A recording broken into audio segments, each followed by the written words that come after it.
بسم الله الرحمن الرحيم قل هو الله أحد الله الصمد لم يلد ولم يولد ولم يكن له كفوا أحد.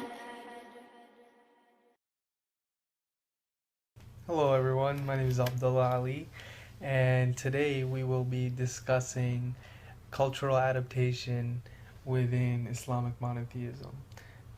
Cultural adaptation is the evolutionary process by which an individual modifies his personal habits and customs to fit into a particular culture. It can also refer to gradual changes within a culture or society that occur as people from different backgrounds participate in the culture and share their perspectives and practices.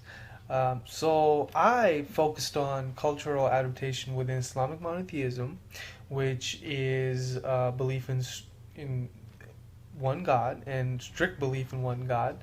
And more specifically, I focused on my friend Omar Escobar, my Muslim, Cuban, El Salvadorian, Latino friend who converted to Islam back between 2003 and 2004. Omar is a financial advisor at one of the biggest banks in the country and has been in the field for over 14 years of experience dealing with customers of diverse cultural backgrounds. Not only that, he reigns from the Big Apple, the melting pot, New York City. His history and background being from one of the most diverse, culturally diverse places on earth brings an amazing perspective on the topic of cultural adaptation within Islam. So I did a pretty long interview, and I hope you enjoy.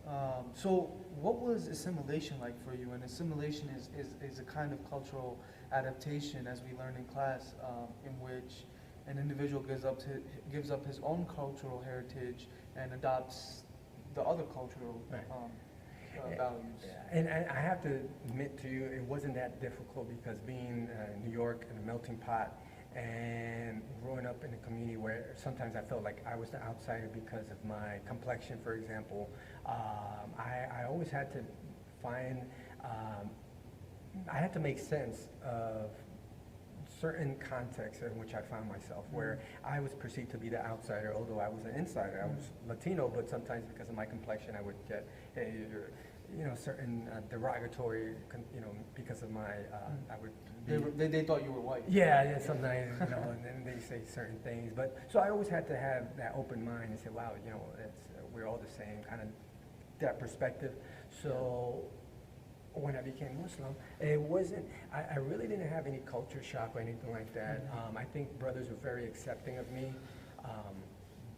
You're about to say. Oh, no. But there was a time where, you have to, I think if you embrace something, you should embrace it wholeheartedly, and with time, you'll naturally adapt to certain things and move away from others. So you're saying that even when it came to assimilating into the Islamic monotheistic culture, did you have to give up some of your values from the Cuban and the El Salvadorian culture? Oh, absolutely. The first thing is pork. Pork was something that is very tasty, and it's part of the cuisine, and so I had to give that up. And in time, I found that it was something that I naturally just gave up easily with time, because I found out that it's very bad for you, health-wise. Right. It's a very unclean animal, and so Islam opened my eyes to that reality, and so it kind of took that attachment I had, and which many Latinos have to that, Right. It might be just filthy animal, tasty but filthy animal. So I was kind of forced to, say, hey, you got to stop that. So was it delicious? back in the day when you used to? You know what? I find it kind of disgusting right now to think about it. Yeah. Because it's a pig. It's kind of like a big rat. I don't know. And do you think that's probably the fact that you even find it disgusting is probably the result of you fully assimilating into that yes, aspect absolutely. of cuisine at least? Yeah, you know, absolutely. but back Because, in the way. I mean, that's amazing how, gradually assimilating into a culture Right. or adapting to a cultural aspect of that's a cultural aspect that I wasn't, thinking about when I embraced Islam, but it actually, impacted my life in a good way. Couple more things that I just wanted to touch up on real quick would be so the aspect of integration, where you had to maintain both the original culture and the culture of Islamic monotheism. So the original culture being, your New York City culture, Cuban culture, Salvadorian culture, and maintaining that maybe with respect to your family, while at the same time, doing what you were doing with Islamic monotheism, monotheistic culture. How was that experience like with respect to integration? I think one of the things I try to deflect that pressure from the family and from the culture I came from was by reminding them, the family and other Latinos, and that Islam was in Spain for 800 years. So even before the Spanish came to the Americas, and we had that new world culture that developed from it, Muslims were in Spain, which are part of our heritage, for 800 years. I mean, 800 years is a significant time, and that has a lot of impact on just our modalities, things that we don't even think about, like the siesta is something that's very common in Latin American culture, and in Islam we have that. After a certain prayer, the Dhuhr prayer, there's a time when, the noon prayer, everything shuts down for a few hours, and that is... Or it's advised to do it's advised to go to do maybe that. take a nap Take a or nap. shut the business down or whatever. And that is the siesta in Spanish, right? The nap. And just other things. There's so many words like ojalá, that means like God willing in Spanish, and in inshallah, that's in Arabic, God willing. There's so many words. Miskin, we were talking about miskin in Spanish. It refers to a poor person. Miskin in Arabic is also reflect. And there's so many other things that, and just the emphasis on family and that sort of thing. And so again, I would bring this up to their attention, and I think many, from what I've studied, many Latinos in the East Coast, and some even in Houston now, are embracing that lost cultural heritage of the Hispanic community.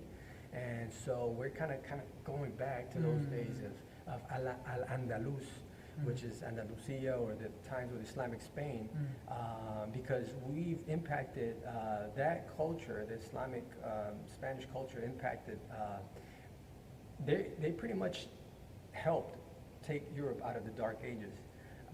Many of the Europeans studied in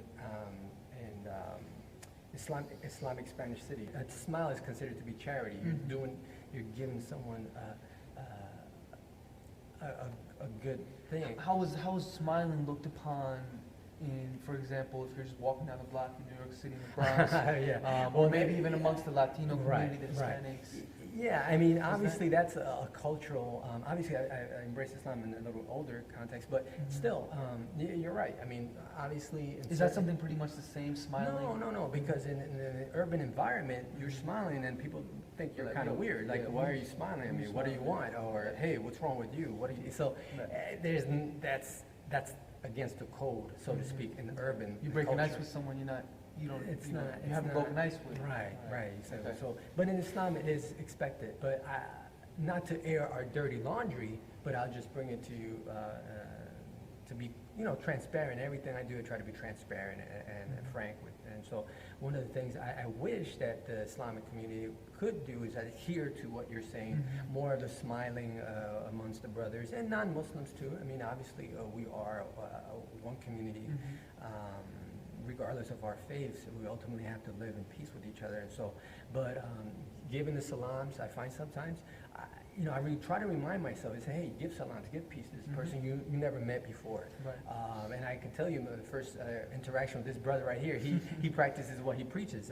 Actually, I met him about a year ago at the fellow local mosque, and I wasn't frequenting this particular mosque. I was going to a different one across town, and I really didn't know many people. And the brother came. He noticed that I was by myself, and so I think it might have been last Ramadan. Ramadan is a month of fasting where we forego eating and drinking water, and we just wrapped up. And we just wrapped it. Yeah, and so. The brother actually from across the table said, "Assalamu alaikum, brother."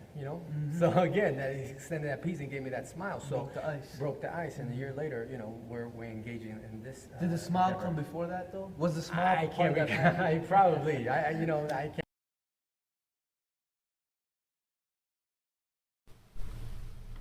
And the examples go on and on, right? So there is nothing wrong. Islam and America can not only coexist, but it must coexist. We got to figure that out.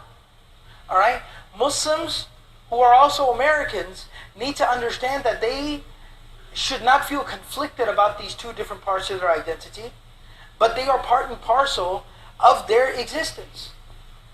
It's a part of their existence. They are Muslims and they are Americans, and there ain't nothing wrong with that. They don't have to feel conflicted, and they should also not be guilted into having to explain how it's possible for them to be both. I said this, there was a lecture that we had at one of the Islamic centers here in Dallas where it was on the same topic about being Muslim and being American, right? And is that something that is at odds? And I got a little bit emotional, and I basically said that I personally find it extremely insulting to have to explain how I can be an American and how I can be a Muslim at the same time. Or I have to prove about how American I am. That's insulting to me. That's like me having to prove that that is my child. I don't believe you, prove it. What? Get out of here, get out of my face. That would be my response. And my sentiments are exactly the same when somebody wants me to prove how American I am. Right? Because that's a part of who I am. I actually studied overseas. I lived in a Muslim country for a good number of years, so I was studying there. I went there to study Arabic and Islamic studies and Islamic sciences. I went there to go study the religion, right? And I remember being there never feeling like I fit in. And it's actually the country where my parents are from, but I never felt like I fit in. I never felt at home.